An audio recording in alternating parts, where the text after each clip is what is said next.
If you have been training in the gym, but you don't see anything changing in your body, in your strength, or generally in your well-being, the reason why it might be that you're not training hard enough. And in this video, I want to take you through what kind of an intensity you should be training at for optimal results based on your goals. One of the main problems is that a lot of people, when they go to the gym, they're training a little bit mindlessly and they're going through the motions without even thinking about that. And what do I mean by thinking? You don't think about the workout intensity, the weight, how long you should be resting, and how many sets you should be doing, and all these things. And by just going to the gym, going through the motions, and not properly training, your results are suffering, and that technically means that you're wasting your time in the gym. And the thing is that the gym should be challenging for you when you're training. It shouldn't be like very comfortable, or it shouldn't be the place that you're going to just hang out with your mates. But by no means I mean that you should go to the gym and actually kill yourself every session. There is a sweet spot in between relaxing in the gym and actually training to the point where your legs or arms fall off. So you need to find that optimal balance. And your training intensity can also suffer for a wide variety of reasons. One of the biggest distractions in the gym is you having your phone, and you just get carried away in between the sets, and you're not resting like the 2 minutes in between the sets, which leaves you to actually not training hard enough. And I'm guilty. I'm no different. In between the sets, I pull out my phone, I start doing something, and all of a sudden 5 minutes have passed, and the whole idea of having 2 minutes in between sets for hypertrophy program, it goes out of the window, and intensity of the whole workout suffers. So you probably end up going through the same situation. You meet a buddy in the gym, you end up chatting for 5 minutes, or you play on your phone, or you're watching whatever girls are doing in the tightest yoga pants that's possible. There's plenty of distractions in the gym. I mean, I get distracted in training in the personal training studio, so there's way more distractions in the gym, I would imagine. What's the right balance for workout intensity? If it's not maxing out, neither it's leaving 5 reps in reserve. Well, you should be training to the point where you're achieving a near failure. What does that mean? So let's say I can do 10 reps of bench press with 50 kilograms. But when I'm training, I would do 9 reps and leave that 1 rep in reserve. That's an optimal training intensity.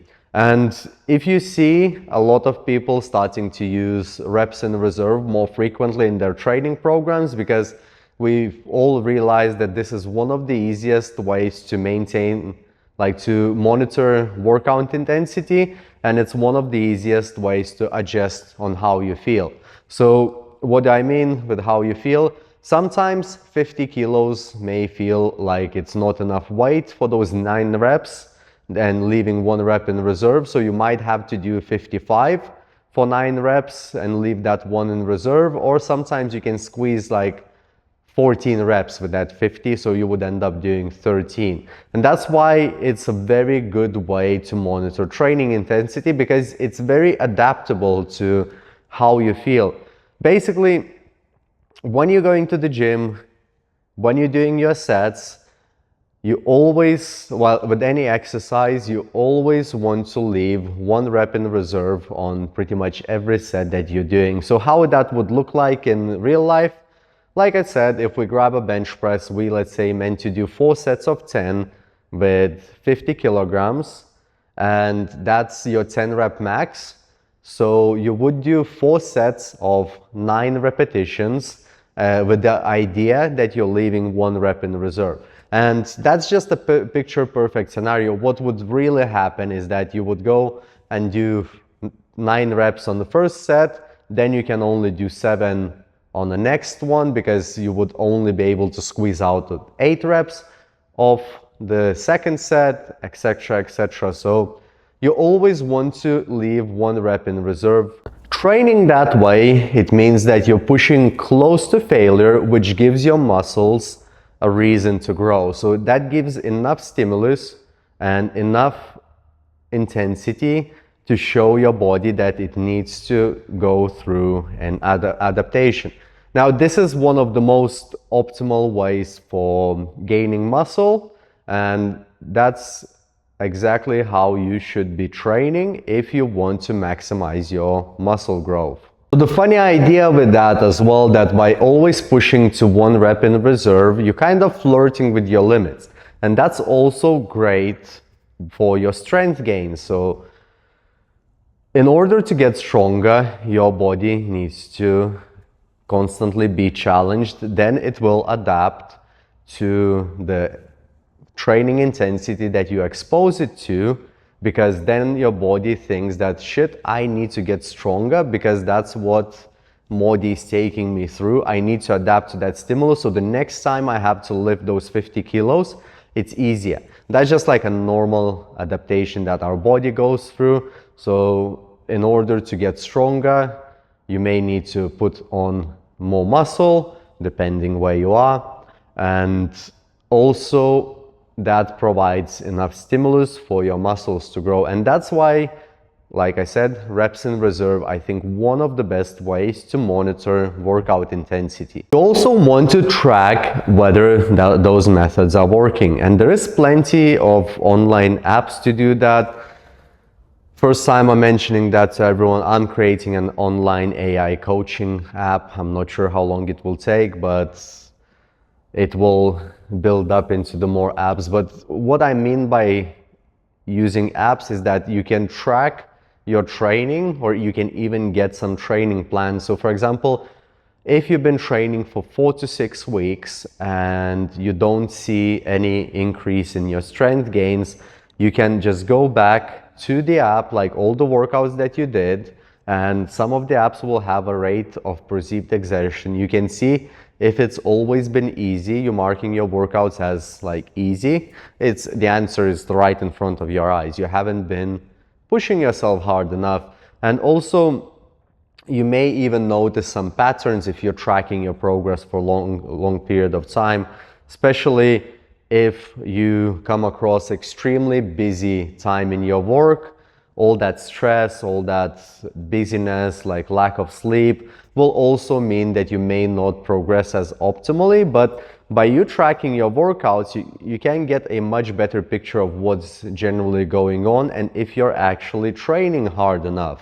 Another great way of approaching training is actually by being quite mindful. So let's say you finish a set, I will use bench press throughout. You finish a set of bench press and you can ask yourself, was it a warm-up set or an actual working set where I pushed myself to the point where I couldn't do another clean rep, which means I left one more rep in reserve because the last rep wouldn't be very clean or with a very good technique. And this like method is absolutely amazing because it can help you to prevent injuries, as well as you're not stepping out to like a dangerous zone where you're kind of trying to push through exercises with the bad technique and just try to get as much pump as possible. So think about your set and ask yourself, am I doing a warm-up set here, or am I doing a working set here where I'm trying to build muscle and get stronger? And look, I've been through like both parts. I've been overtraining and I've been undertraining. So finding that sweet spot definitely takes some effort. I remember when I first started going to the gym, I started training with some buddies. I didn't really know what I was doing because my background, I used to do sports, and some of my Muay Thai training buddies have got me involved in the gym. So for example, with one guy that I used to train a lot, one of the first sessions that I've done, he had a program from someone else. So the workouts used to be crazy. You do like 8 reps of bench press, and then you do a drop set of another 8 reps. So how does that look like? Let's say I start with 40 kilograms and then the drop set is with 20. So I do 8 repetitions with 40 kilograms. We take those 10s off and we do another 8 repetitions with an empty bar. So I remember that session like it was yesterday, because I think after 2 or 3 sets, I couldn't even lift my arms anymore. So that's like the overtraining side of things. And then I had another friend that we used to train occasionally. We just used to chat a lot in between like sets. So we would do a set of deadlifts or a set of pull-ups or whatever, and we used to just chat for 5 minutes. So it's quite, it takes some time to find that optimal intensity, but by watching like videos like I'm creating now, I would have known that how each set should look like at the time to make sure that I'm making an optimal progress with my training. And there's nothing really wrong, like if you make some mistakes, then you go and educate yourself and you get a little bit better. There's nothing wrong with that, but I'm creating this video because I want you to prevent the same mistakes that I did with my training. If you found this video helpful, I'm sure you'll find this video helpful as well. So go and watch it and let me know down in the comments how you are monitoring your training volume and training intensity